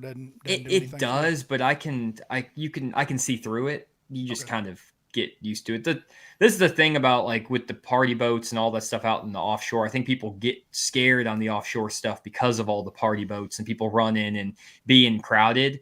And the only thing I think that affects those offshore fish, this is what I found, is when they have stop and go. When it's you rev your engine, when it's taken off, or if you look at your trolling motor and you're going up shallow, if you click that button, let's say you're up on a shallow fish, and you probably have seen this, Brad, where you can go on that trolling motor constant speed, and those fish won't spook. The second you take your foot off that trolling motor pedal, that fish is gone. So as long as when you're idling at a constant speed, you're not going to mess up those fish nearly as much as you would think that you are. Now, I think nowadays the reason that guys are messing up these schools is not because they're idling over them. It's because they're getting too close to them and they have their spot lock like crazy. One thing I do on my schools of fish is I use my live scope and stuff now, and I honestly set it to like 130 feet or as far as I think I can cast. And I try to get and actually I have my 360 imaging too on my boat. I'll set the range like 130 feet. And as soon as I see that waypoint pop in, I'm going to stop and I'm going to try to not spot lock. I try as best I can never to use spot lock. And I try to make the longest cast possible. Because if I get within 80 feet of those fish, my number of bites drops in half.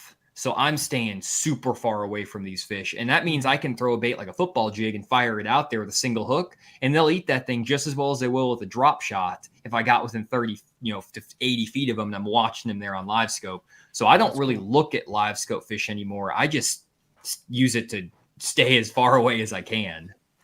That's good stuff. That's awesome. That's good stuff. Yeah. Hey, we got to take our final break. And when we come back, who knows what the heck we'll talk about. I've enjoyed the heck out of this show. I've learned a lot. So, BTL on a Wednesday, Jonny Schultz from Fish the Moment, Brad Hallman in studio. We'll be back after this. Vibrating jigs are a great choice for any time of year, and the Kamikaze Swim On is a perfect match for any vibrating jig. Two sizes and the unique tail design gives it a bait fish profile and a great swimming action for realism. There are 17 colors. See them all at bigbitebaits.com. The Spro Little John crankbait has been around for almost 15 years, and it is one of my go-to crankbaits whenever I need a fish in the boat, so you can never have enough new colors. That's why Spro's coming out with a handful of new colors, including Pearl Shad, which has this bleached out white look, but it's got this pearlescent, really, really pretty. We've got Copper Shad, which looks amazing in the water. It's got that purple flake on the back, really, really pops in the water. And then if you want some real pop, we've got Sparkle Shad, nothing but sparkles all over this thing. And then last but not least, we've got the matte Sexy Shad, just a really different looking color for a crankbait. So you want to give them a little different look, that matte Sexy Shad is definitely the one to go with. All these colors are available in the original Little John and the MD. Combining one of the most popular hook styles with Gamakatsu's beefier Superline offering, the Gamakatsu Superline Offset Round Bend delivers the strength necessary to target big fish in heavy cover. Well suited for braided line and heavier fluorocarbon, the Gamakatsu Superline Offset Round Bend is built using stronger Superline wire that allows anglers to easily fish a finesse worm around heavy cover. The round bend offers a larger bite area, perfect for any worm presentation, while increasing your hookup ratios. The newly enhanced Z-bend holds your plastics on the hook longer, reducing the number of pull-offs and reducing damage to plastics. Available in 2/0, 3/0, 4/0, and 5/0, this is the most durable worm hook, designed for heavier lines that hold your bait on longer. Preparation is key to success. And that preparation starts well before you ever hit the water. You're only as strong as your connection to the fish, and your line is that critical connection. Confidence in your line every minute of every day on the water is a necessity, and failure, it's not an option. Sunline makes the fluorocarbon, nylon, and braided lines to give you the strength to guarantee your confidence. The new Android series is the peak of the Denali lineup and offers the ultimate Denali experience. The Android series features 36-ton multi-directional graphite combined with interlock blank technology for added strength. Each rod is outfitted with Royal titanium guides that will not fail. The blank is fitted into an easy-touch, soft-feel EVA foam grip with exposed blank reel seat. This all allows the Android to transmit every movement of your bait and even the most subtle bites. The Android series is the finest rod Denali has ever made and offers an angler the ultimate fishing experience with a limited lifetime warranty. See the full lineup of Android rods at denalirods.com. Get the best patterns backed by tournament data. Start by finding the best 10% of your lake. Know exactly what to look for and what to throw. After that, just put them in the boat. Try the Deep Dive app today. Look at that beast right there. All right, we are back. BTL on a Wednesday. That was the voice of Jonny Schultz there. And that's kind of how we got a little bit reconnected. Like I said, I've known each other since you were like 8 or 9. We talk off and on. And then you said, hey, it's developing the app. We talked about it before, but any new additions in the last couple of months? I know that you said you are always working on kind of adding, developing, working on it, putting your own touches on it. Yeah, we are right now about to launch smallmouth strategies, which is awesome. We partnered up with Matt Steffen, a smallmouth pro. Oh, really? To I help love us, him. I have him on the show all the time now. Yeah, Matt works with me over at Fish the Moment too. He does lake breakdowns for us, and we're doing some playbooks and different things. So he's working with us with the app, and we're using some of his knowledge on smallmouth bass behavior, and then linking it up with all the tournament data that we gather, and that way we're able to recommend our accurate patterns. And we're working through a lot of feedback from users. Obviously, we just started this app. One thing that we're trying to do as well, we're working on a redesign to make it more emphasis on the location, because our location recommendations are super accurate in the app in terms of the section of the lake to fish, the structure to fish, and the cover to fish. And again, all of this data is pulled from past tournament results. So I'm going through watching all these tournaments, figuring out where these guys are catching them on these different lakes. We take attributes of the lakes, we then put it into a big model that generates the best structure, cover, and location based on the current lake conditions, the features of your lake, current flow, barometric pressure, sun, wind, if there's grass in your lake, all these factors. You should look at it, Brett. You develop this, and the idea is that you are predicting you're basically creating a fishing forecast, like a weather forecast of what the best areas are going to be based on what guys have done in tournaments in the past. Like, how did guys catch them before? And you're going to be able to get a really good starting point of what to start looking for, the best structure cover area on your lake. And then you also get bait recommendations based on what the baits these guys are throwing. Well, right now we kind of have it set up so that the baits come up first, because we thought that would be a good flow. But guys are just focusing on the bait part. And as you guys know, baits is kind of like the least important factor most of the time, as opposed to like where to fish. If you're around them, you can throw whatever bait and catch them at times. And bait is important to an extent, but if you're not around the right area, it's not going to be a successful fishing day. So we're working on a restructure. We're going to show really clearly, this is the best section of the lake to get in: main lake, back half of creek, river system, backwater. If you're on a natural lake, on the flat, off the flat, outside grass edge, whatever it is. And then we're going to show you what to look for on the contour map, if it's a hump, a ledge, a ridge, a ditch.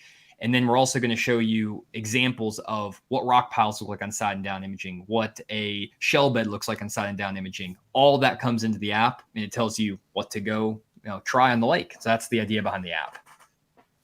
How many hours would you say you have into this? From the time you've heard about it, from the time you were like, we'll call it the deep dive app, till now, how many hours do you think are in this? I have 3 years in it now at this point. So I mean, I've spent well over 1,000 hours into this, getting it together and piecing it together and stuff. So it's crazy, dude. I'm telling you, he's got a lot of knowledge on this subject. A ton. I love listening to him talk. And I like going into the weeds kind of with him, Yeah. And the conversations that we've had, that's where I like to get, because, I don't know, he's just got a lot of stuff that I haven't heard. He has a different outlook on some things. And then I can relate them back to, just instances that I've been in tournaments where I'm like, God, I wish I'd have just had one of those places like that. Yeah. Just one out.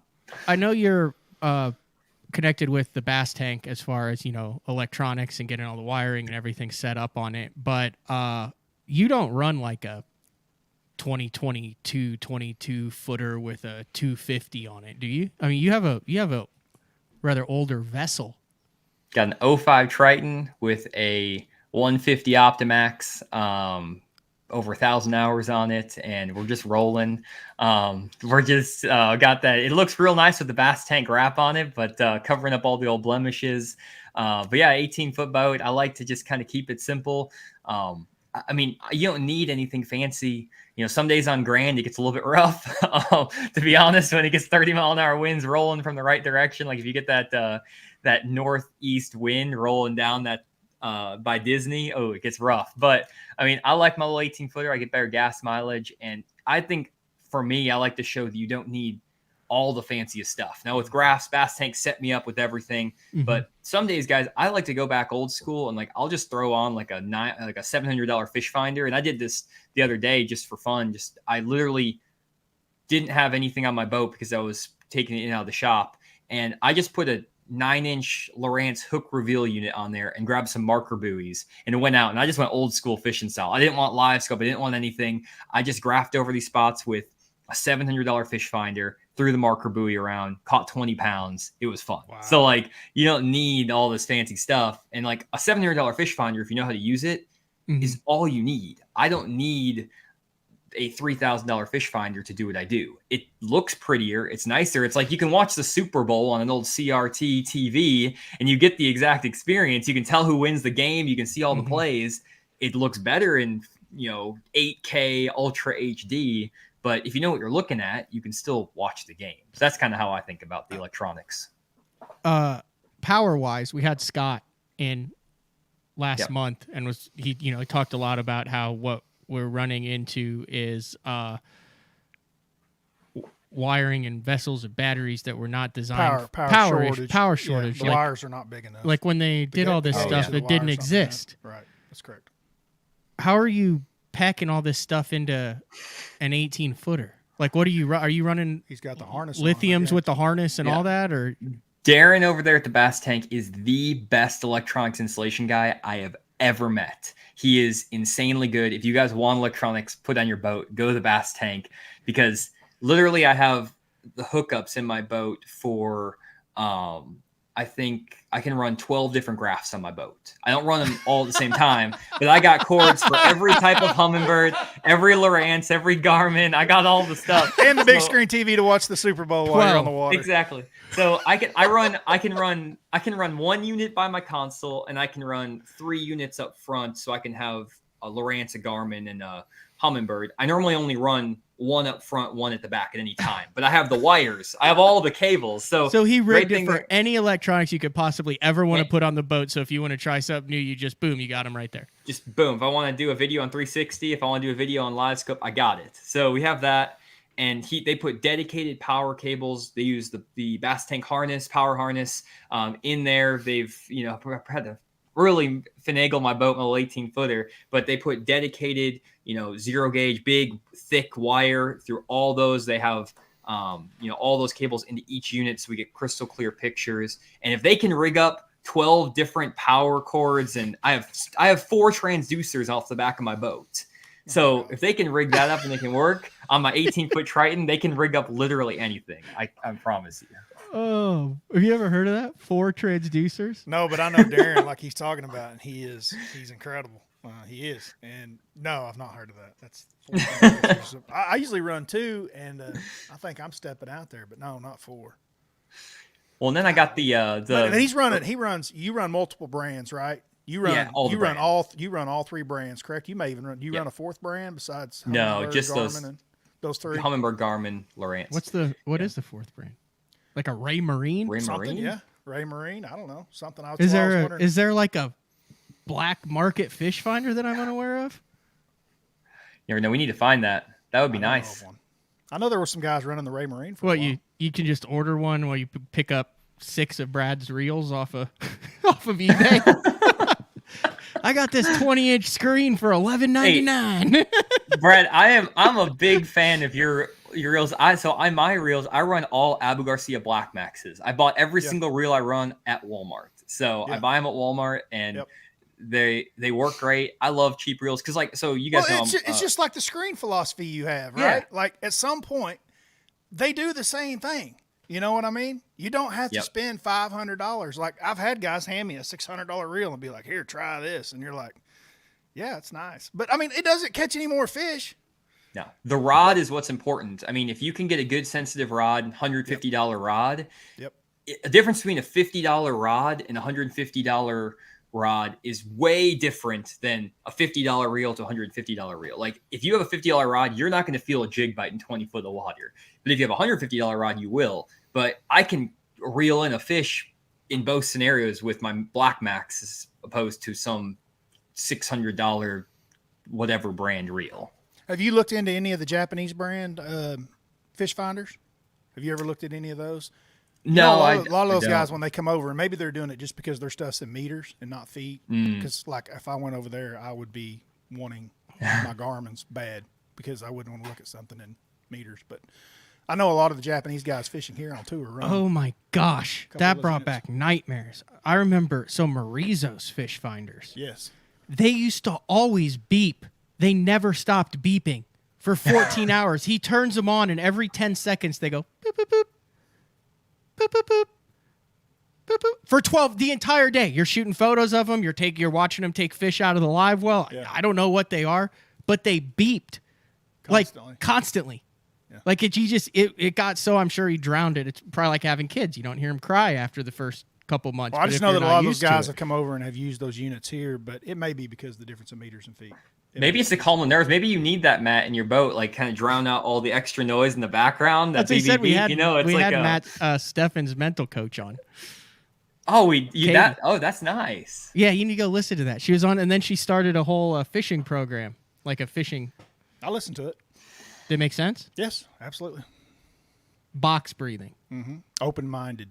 Yeah, That's pretty much what it's. a lot of concepts that the more I looked into it were very proven concepts that she's just tweaking and applying to Correct.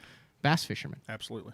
And some of the unique things that we face as far as being confined to a I don't want to get off in the weeds. 20-foot by 5-foot wide space for 10 hours a day for multiple days in a row. All by yourself.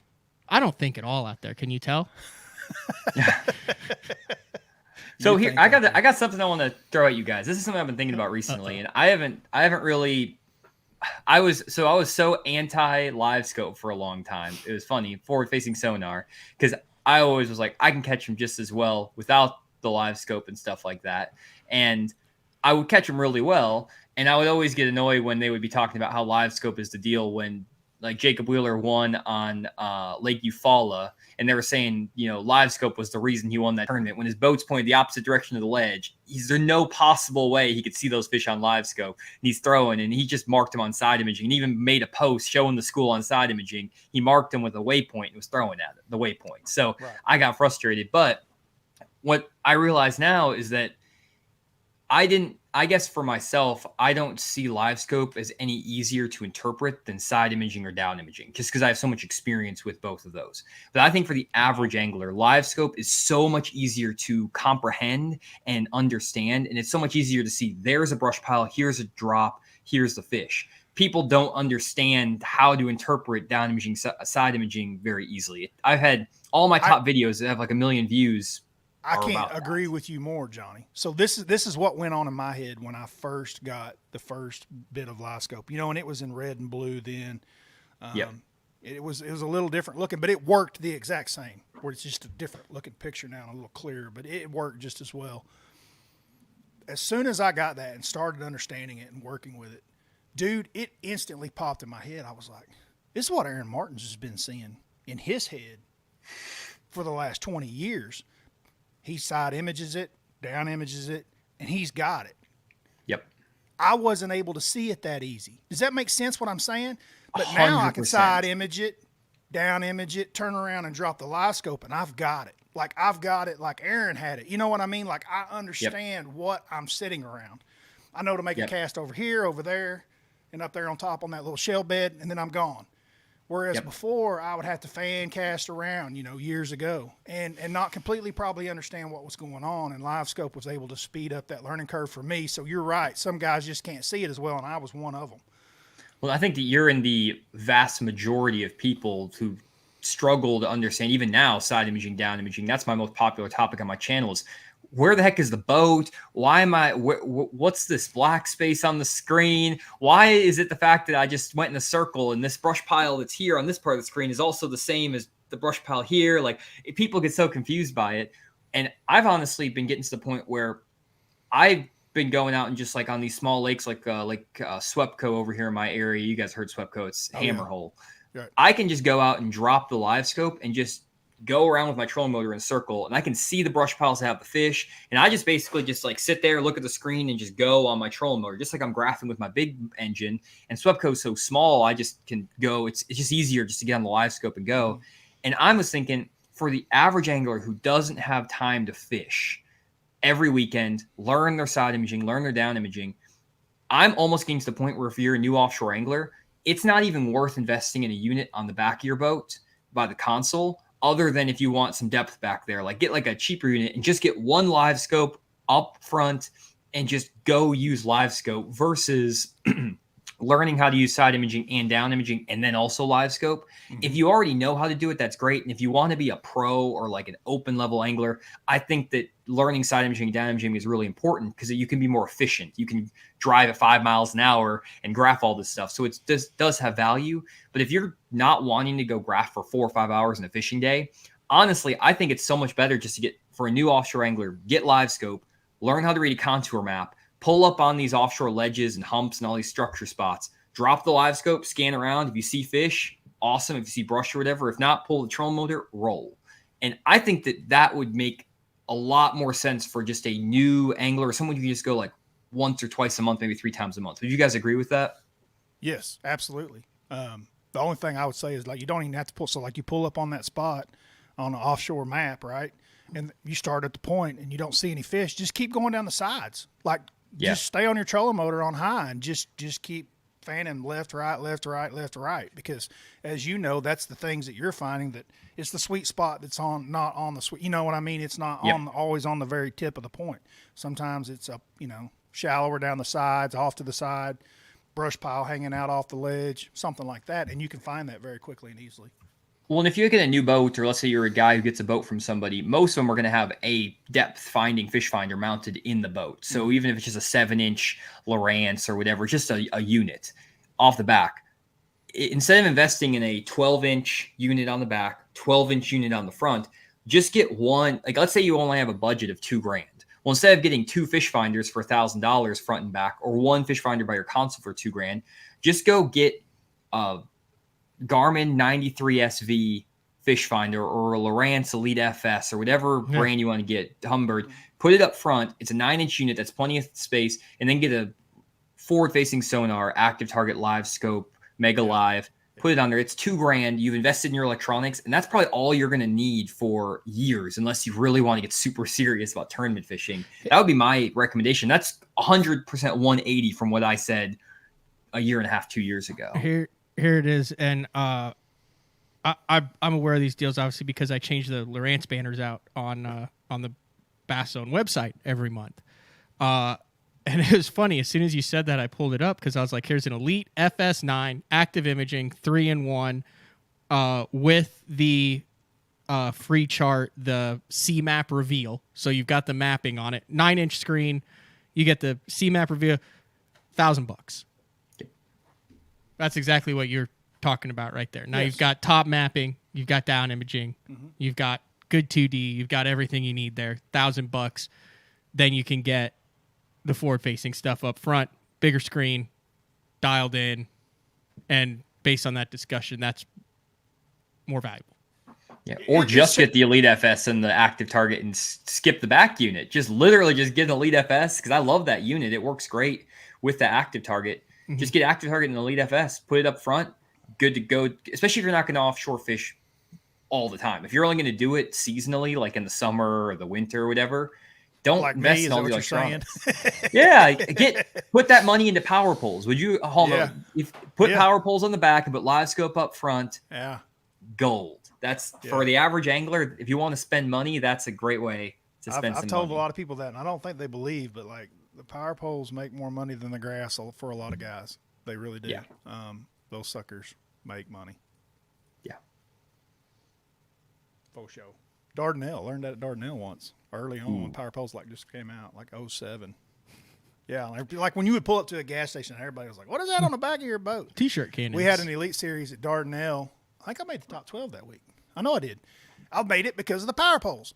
I pulled in one of those little pockets, and the creek up there about halfway up on the left is real popular. Anyway, I'm going down the bank, and it's got a little nook in it, and it's got like 5 or 6 dark spots in the water that are like stumps. And this is in springtime, and I'm flipping a jig, and I flip by the first one, nothing. Flip by the second one, nothing. Flip by the third one, nothing. Flip by the fourth one, nothing. And I'm like, I know there's a darn fish on one of these things. So I power pole down, which if I hadn't, and the wind's blowing me right into it, if I hadn't had the power poles, I'd probably just blown into them, or I'd have had to back flush them with a trolling motor. But with power poles go down. I sit down and I tied on a Matt Pangrack bait, little worm, little finesse worm.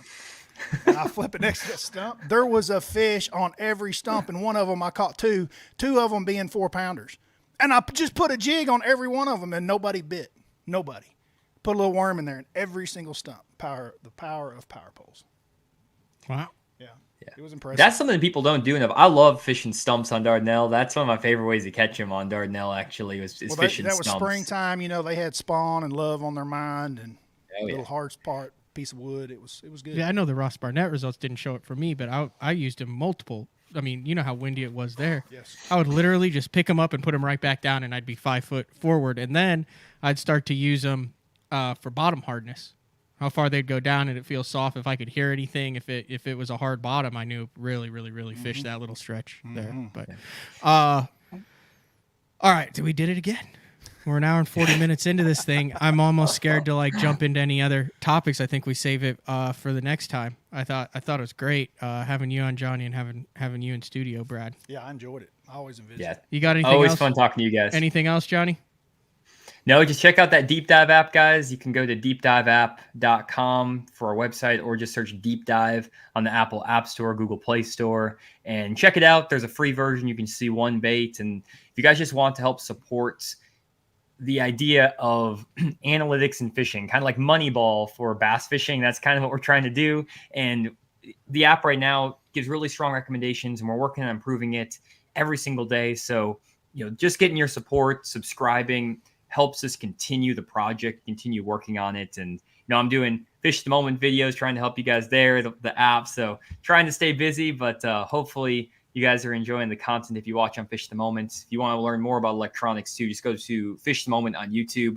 You probably have seen videos. If you've searched about electronics, you've probably seen some of my videos, even if you didn't know it was me.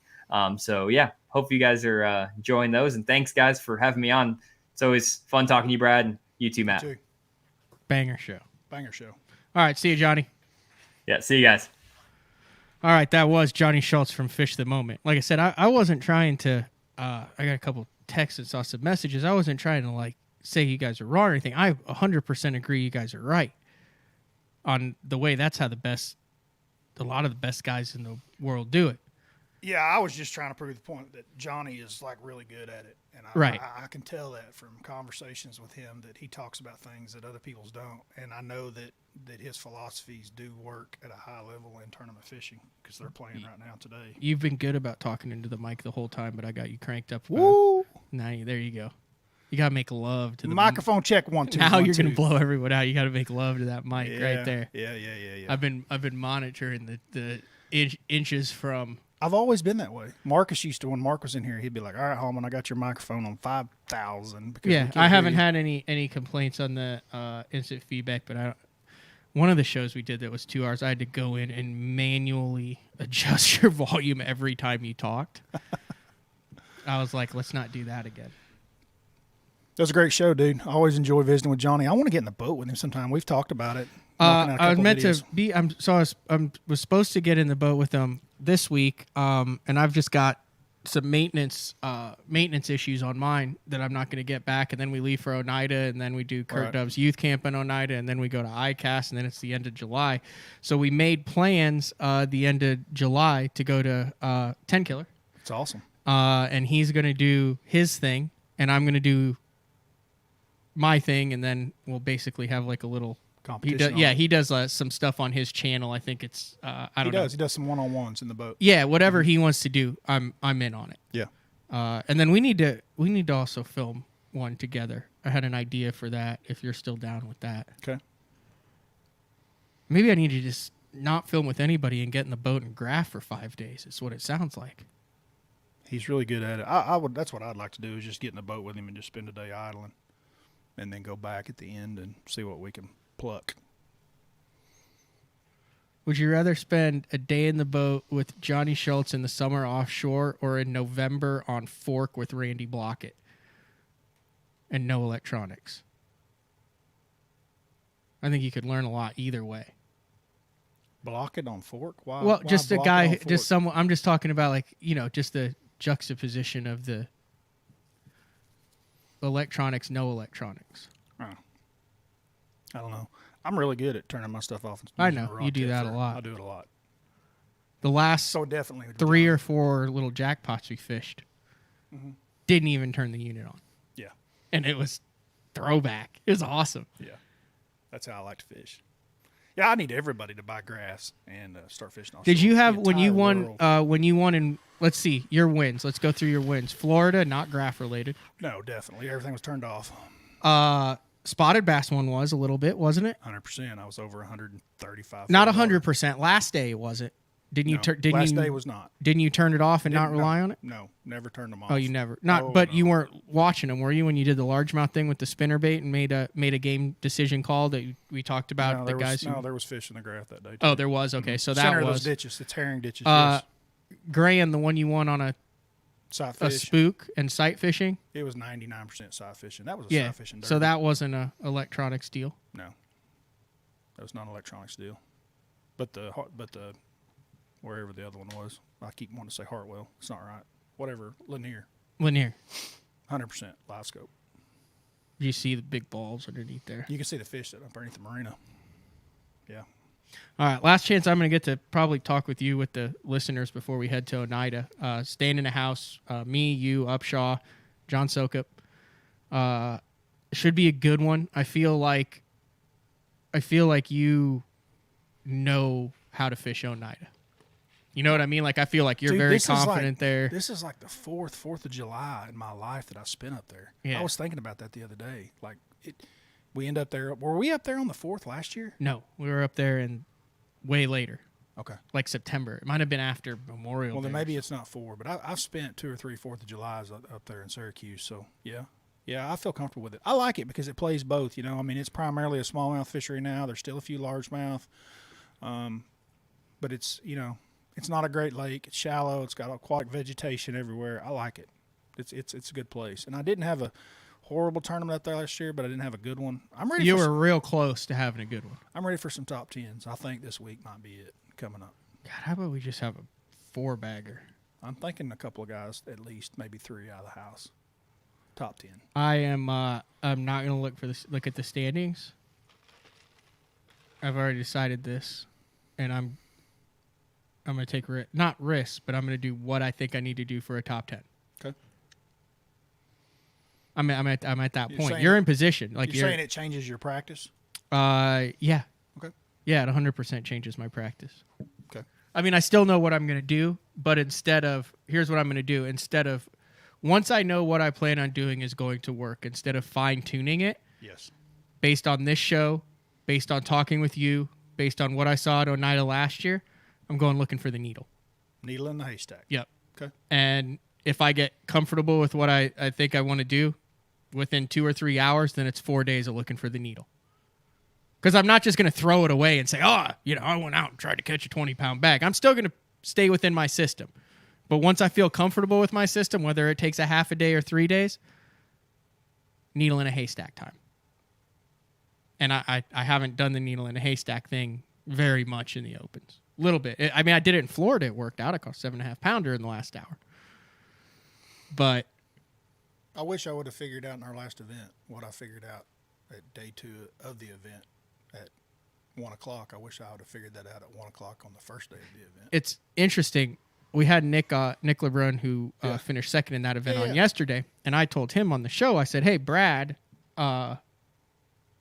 Hallman came in after day 2, and he said, Nick's going to win this thing. He's going to blow it out. He's like, came in the same area I was in. Yep. He was fishing with blah, blah, blah.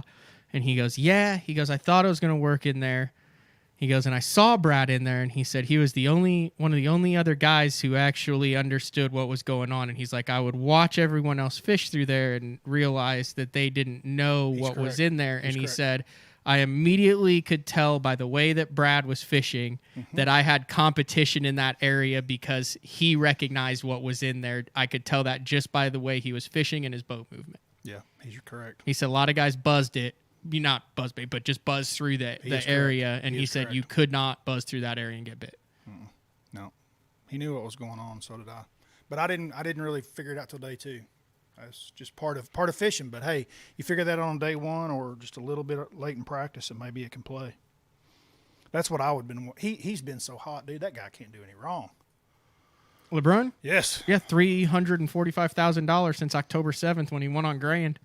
That changed your life. He's done literally he's fished everything he can fish. Do you consider the MLF Pro Circuit Championship and the FLW Cup the same thing? Mm-hmm. Well, he'll qualify for it this year. There's only one left on Champlain. Outside of the Bassmaster Elite Series, like every other level. Wow. I want a streak like that. That'd be awesome. Look who's calling. Hey, Marcus.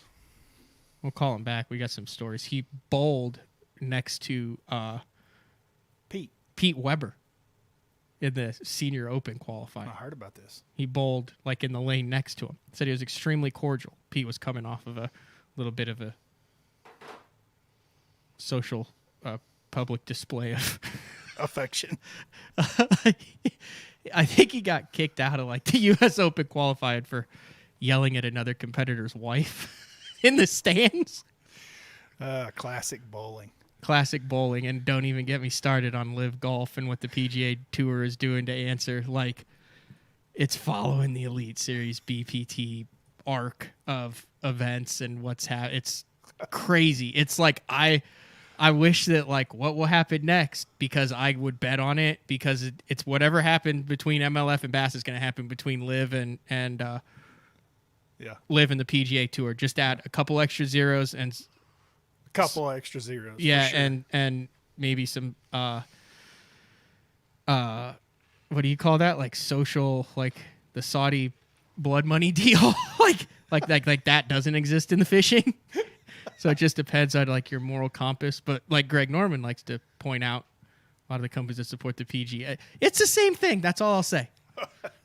Go look at the between Live and PGA and what the commissioner of the PGA is doing and the changes they're making in the offseason and what Greg Norman and the Live guys are saying, and then what the anglers are saying and the guys who've dug their feet in the PGA versus the guys who have said they're independent and it's good for the sport and you can't ban it. And same exact thing. I text with Justin Lucas about it almost every day. He texted me during the show about it. He said he sent me a tweet. I sent him a message about something the other day, by the way. Did you see it? I may have tagged you in it. No. He posted some picture with his grill and with his grill, like GRILL? Yeah. Like that you cook meat on, not like his. Yeah, his smoker. Okay. And he had some. Oh yeah, it was savage. You said something like, whenever you want me or Matt to come teach you how to grill, let us know. Son, you can catch a fish. We got that. But yeah. Next time you need some cooking, you need to have me and Panger over. I do. I remember. He takes that personally, man. He does. It was along the lines. It wasn't as bad as Riley's dry brisket picture, but it was close. Listen, I'm not going to go deep into this, but I will tell you one thing.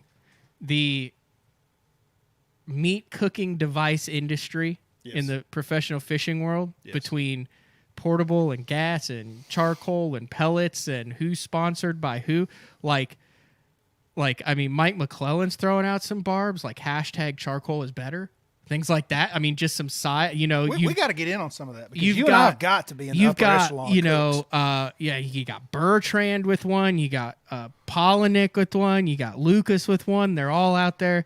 They're grilling different stuff. They're claiming everything. It is a very, like, they're trying to like poach anglers who grill with one brand to move to a different griller and stuff like that. We have to get involved. The behind the scenes grill sponsorship game at the top level of professional fishing, you could do a 30 for 30 on.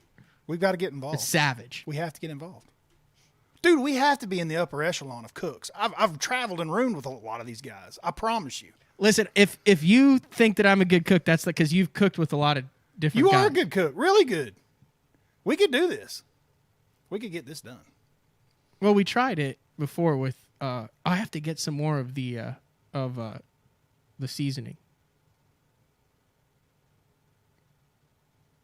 JD Mooney's? Monty? No, JB Money, that's a bull rider. What is it? JD, he's got the kayak shop. What was the name of his? I got it. I actually cooked with it this weekend. I know, so did I. That's why it's really good, the sweet and spicy. I keep thinking of the bull rider, JB Money. JB Mooney. JB Mooney. Yeah, he's my hero. JD's. Anyway. All right, Brad, we're going to let you get out of here. I've kind of documented my truck struggles as I try to get through a year and then figure out what I'm going to do. Starter started to go out. So guess where I'm headed? Straight to the mechanic. Yeah. Dealership. That sucks. Get a new starter in so I don't Watson, get stranded in New York. Why don't I have one of these? Send me to my house. Autographed. J.D. Murray's. Thank you, Rich. Autographed to my house. Autographed to my The house, sweet Watson. and spicy J.D. Murray's is what my favorite one is. Have you ever been on a Bass magazine before? Yes, I was on the cover of the Bassmaster Casting Kids 1999 edition with Denny Brower. I've never had a cover. Well, does that count? Yeah, it counts. A cover's a cover. Yeah, I've been on a cover then. I've never had a cover. I was 13 with gold rim glasses. All right. And I want a a cover. polo tucked into a pair of Wranglers with some white New Balances. Should go in your bucket list. Bassmaster Classic Champion and magazine cover. It was on the wall in my apartment with the other 75 photos of myself. All right, this has been BTL on a Wednesday. Tomorrow, day 4 with Uncle Frank. We will be taking calls, everybody. See ya.